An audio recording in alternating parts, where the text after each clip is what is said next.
the insane anti-China psychosis that's going on in our country. This is my senator. We covered IPAC McCain, and I know I showed you guys this earlier this week, but to emphasize how crazy this shit is, I'm gonna show you guys what go through the mindset of the right and these people who are tying TikTok with the People's Republic of China.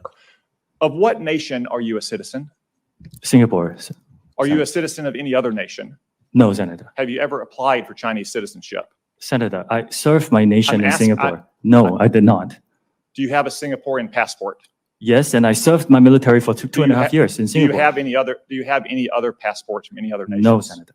Your wife is an American citizen. Your children are American citizens. That's correct. Have you ever applied for American citizenship? No, not yet. Okay. Have you ever been a member of the Chinese Communist Party? Senator, I'm Singaporean. No. Have you ever been associated or affiliated with the Chinese Communist Party?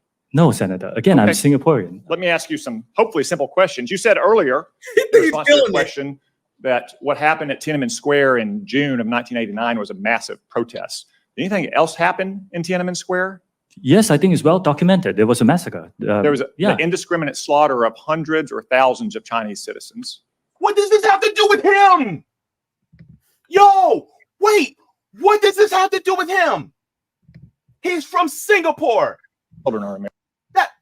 Wait, hold up. Nick, I'm getting hot. I'm starting to itch. Hang on. Now, this, oh my God, I'm trying not to cuss. I'm trying to be good. This is the senator I got to deal with. This is a Missouri senator, my friend. These are the people, like, there are grown-ass men in Missouri. Every time I see, like, and I said it before, it may piss some people off, but, I'm not politically correct. I don't give a fuck if I pitch you up if I say this. Whenever I see an older white man in Missouri, I'm like, bro, there's a good chance this motherfucker voted for Josh Hawley, bro. I don't trust.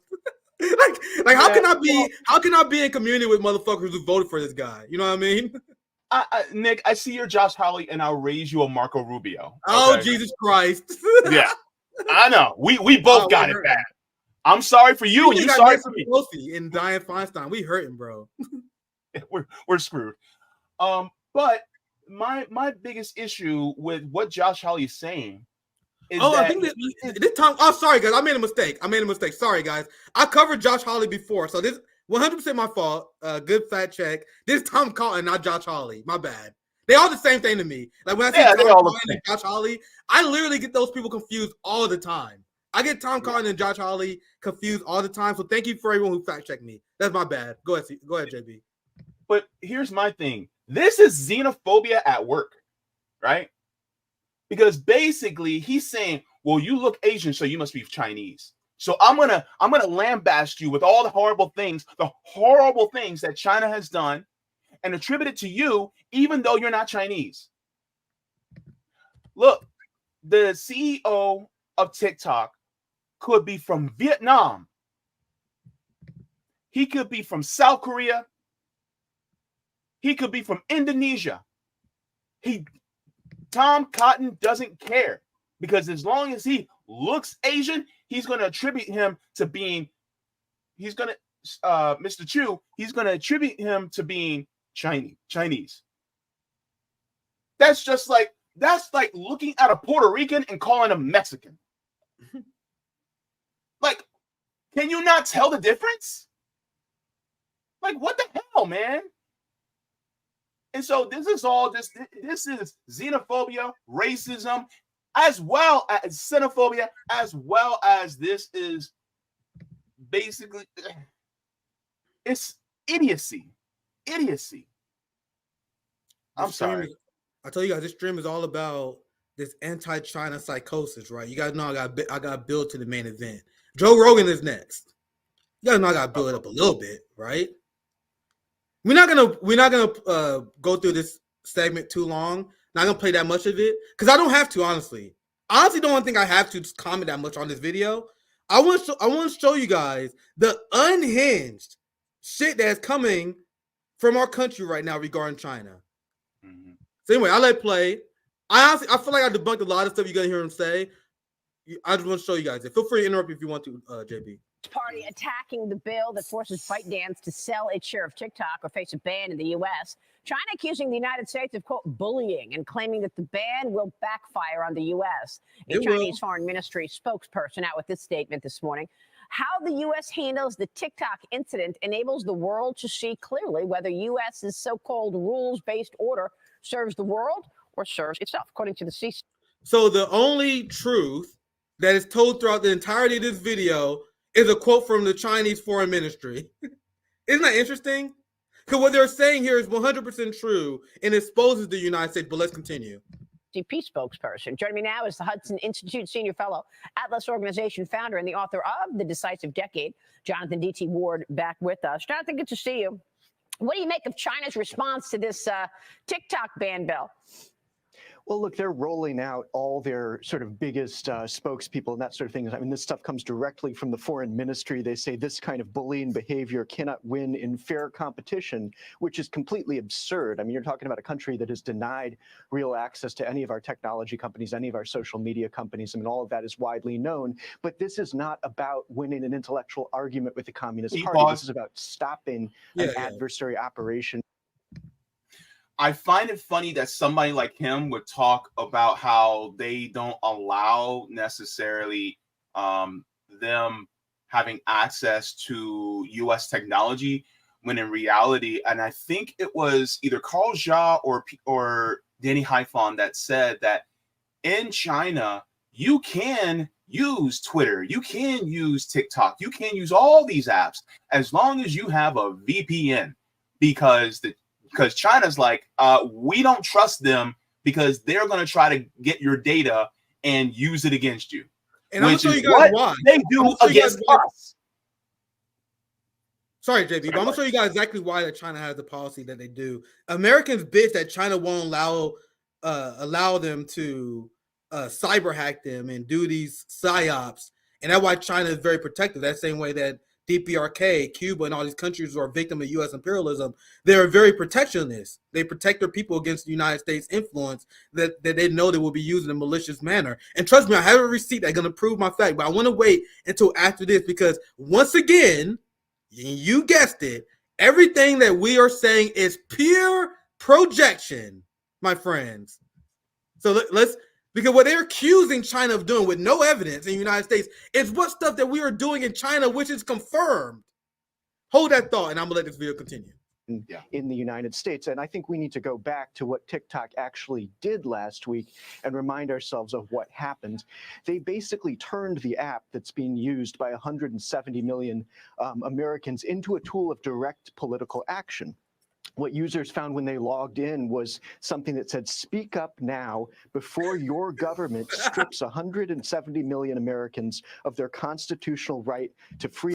Oh, I'm supposed to be afraid of China because of this, JB? We're supposed to be afraid? And they're like, oh my God, this TikTok is so dangerous. You see how these people are organizing against us?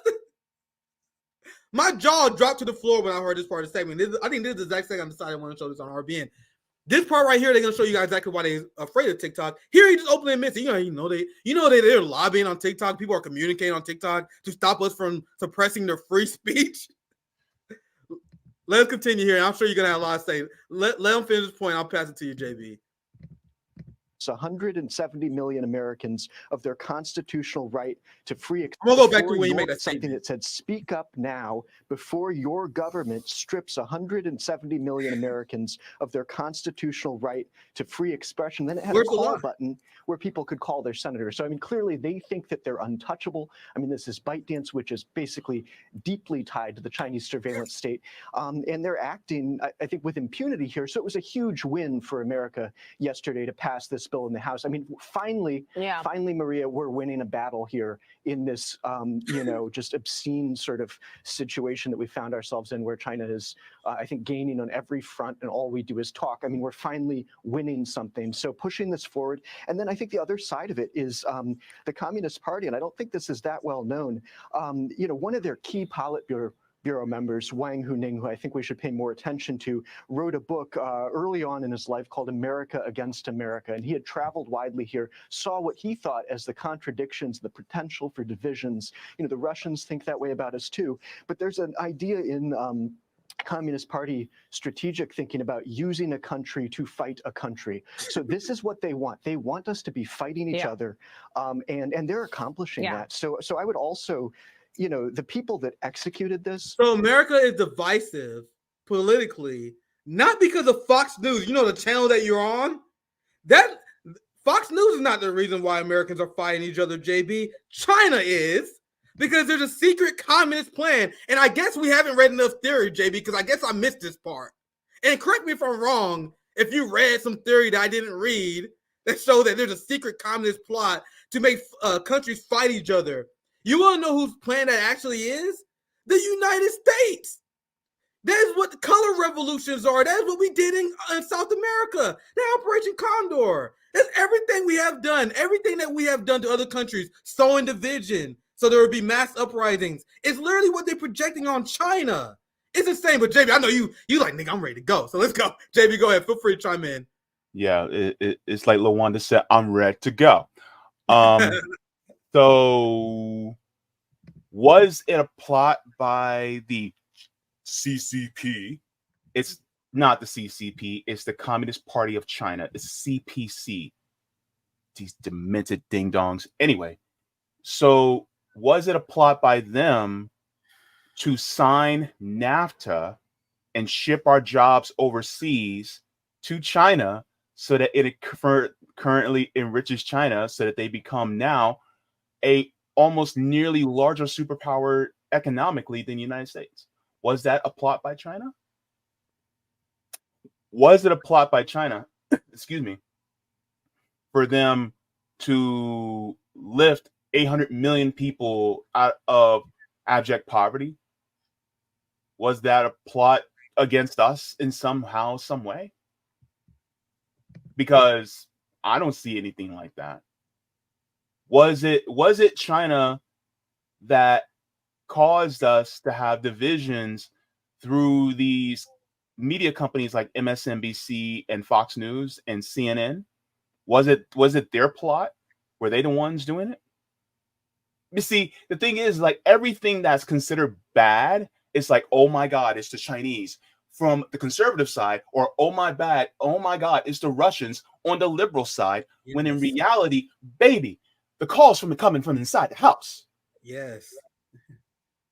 It's always has been the division that keeps us, that division is being caused literally by the two people on that screen under Fox, over Fox, and over MSNBC and over CNN, because that division is great for the capitalist overlords so that they can keep the workers divided. They don't want us to know what's going on in China for real, because they don't want us workers to actually get any bright ideas. That's what it is. So there's no need for me to continue this segment. The reason I'm showing you guys is to show you guys just general anti-China hysteria that's on Fox News every day. Fam, if I did a segment like this every time I've seen it, I would talk about nothing other than Fox News China segments. Go to their channel and count how many titles you see with China in it. Yeah. I just picked the most recent one, watched it, I'm like, yep, here it is. I'll show you guys this one to build this narrative of this anti-China narrative. And like I said, my friends, everything they say is pure projection. Pure projection. Exclusive. Trump launched CIA covert influence operations against China. You want to know what they did? Literally the same thing they're accusing TikTok of doing right now. Listen to this. 2 years into office, Donald Trump authorized the CIA to launch a clandestine campaign on Chinese social media aimed at turning public opinion in China against its own government. JB, what does that sound like? Keep going, you know the thing they just complained about last segment? This is confirmed. 3 former officials. So it's not like they're like, nigga, we was there. We was there. Where the Chinese Communist Party people saying, yeah, we control TikTok? 3 former officials told Reuters that the CIA created a small team of operatives who use bogus internet identities to spread negative narratives about Xi Jinping's government. This is literally Russiagate.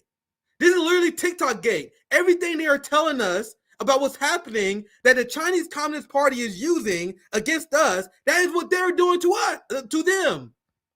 You know how they say that Russia is trying to launch cyber attacks? I shared with you guys many times before. Trump literally gave CIA the permission to launch financial cyber attacks on Russian infrastructure, something that even Barack Obama wouldn't do. Yep. I think he's a Putin puppet though. People think anti-CIA, JB. How crazy is that? They think Trump is anti-CIA. But JB, I know you want to chime in. Feel free to chime in. Of course. Ain't that the chamber pot calling the toilet white? It's crazy.